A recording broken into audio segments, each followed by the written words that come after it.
Kerajaan Bangau oh Bangau tidak layak takbir negara. Si bangau menyalahkan ikan yang tidak timbul. Si ikan pula menyalahkan rumput yang panjang.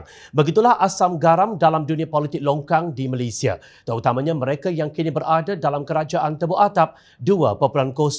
Walaupun hakikatnya sesama mereka saling mengenali antara satu sama lain. Namun episod tikam menikam dan menempelak sesama mereka terus berantaian tanpa penghujung. Terkini Ketua Penerangan Parti Pribumi Bersatu Malaysia Bersatu, Datuk Wan Saiful Wan Jan menyifatkan Presiden UMNO, Datuk Seri Dr. Ahmad Zahid Hamidi sebagai dalang yang didakwa menyebabkan ketidakstabilan politik di negara ini. Ujar beliau ia jauh berbeza berbanding sumbangan pengerusi Perikatan Nasional PN Tan Sri Mahyadin Mat Yassin yang diberikan kepada rakyat ketika beliau memegang jawatan sebagai Perdana Menteri sebelum ini. Tan Sri Mahyadin Yassin telah membuktikan ketokohan beliau apabila tampil memimpin negara menghadapi krisis kesihatan, krisis politik dan krisis ekonomi. Dan kini Mahyadin kekal istiqamah membina kembali negara dengan mencari solusi kepada cabaran-cabaran negara melalui Majlis Pemulihan Negara. Katanya dalam satu siaran di Facebooknya semalam. Mengulas lanjut, Wan Saiful berkata perbezaan itu membuatkan Mahyadin menjadi sasaran Ahmad Zahid dan pengerusi Lembaga Penasihat Barisan Nasional BN, Datuk Seri Najib Tun Razak. Sudah pasti Mahyadin menjadi sasaran mereka selagi Mahyadin dianggap sebagai negarawan oleh rakyat. Selagi itulah hidup dua manusia ini tidak tenteram, ujar beliau.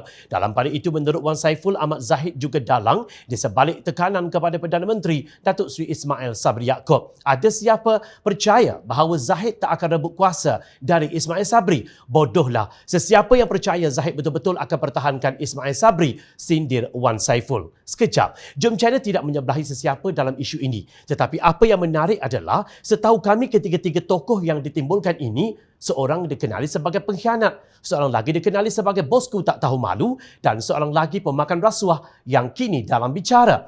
Mahyadin diingat sampai mati oleh rakyat Malaysia sebagai pengkhianat langkah syaratan yang membawa kepada ketidakstabilan politik Malaysia sehingga ke hari ini.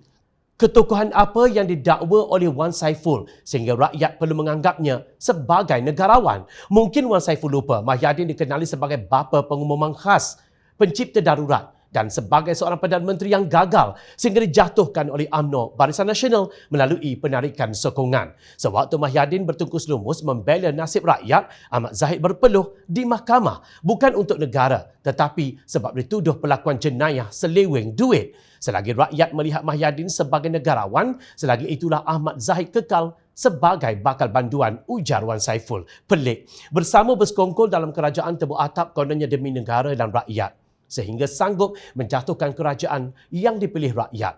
Namun, saling menghentam sesama sendiri yang menggambarkan bahawa sebenarnya kerajaan pintu belakang ini sangat goyah dan tidak stabil untuk menarik pelabur ke negara ini, apalagi untuk meningkatkan ekonomi rakyat. Rakyat kini sedang berteriak, dijerut oleh kerajaan dengan penarikan subsidi itu dan ini. Kenaikan harga barang yang menggila turut menolak kewarasan rakyat untuk berfikir secara sihat. Di mana kerajaan Malaysia ketika ini? Atau hanya sekadar menghidangkan ghanimah sokongan untuk dijadikan ulam hidangan mewah para pemimpin di bilik berhawa dingin? Tambah bantuan BKM RM50 dan RM100 itu dilihat umpama satu penghinaan yang nyata kepada rakyat yang kini diperbodohkan demi mengaburi mata merhain daripada melihat kebejatan dan kecurangan kalian yang kononnya berjuang untuk mereka di Dewan Rakyat. Tolonglah hentikan drama rekaan kalian ini, fokus kepada rakyat yang kian terjerut. Kami dah naik lawyer dengan bau hancing penipuan dan persekongkolan bodoh yang diciptakan kerajaan keluarga Malaysia ini. Sesungguhnya ketidakstabilan yang berlaku bukan kerana pembangkang, tetapi kerana kalian yang gila kuasa dan jawatan. Kerajaan Bangau oh Bangau tidak layak mentadbir negara. Noktah.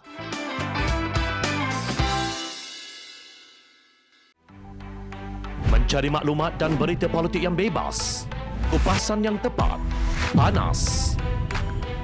Dapatkannya secara eksklusif hanya di Jom Channel. Komitmen kami, pentasan berita Isnin hingga Jumaat. Berbicara dan isu semasa, kami garapkan secara langsung. Panel-panel berkaliber dan profesional. Interaktif, pandangan anda kami raikan.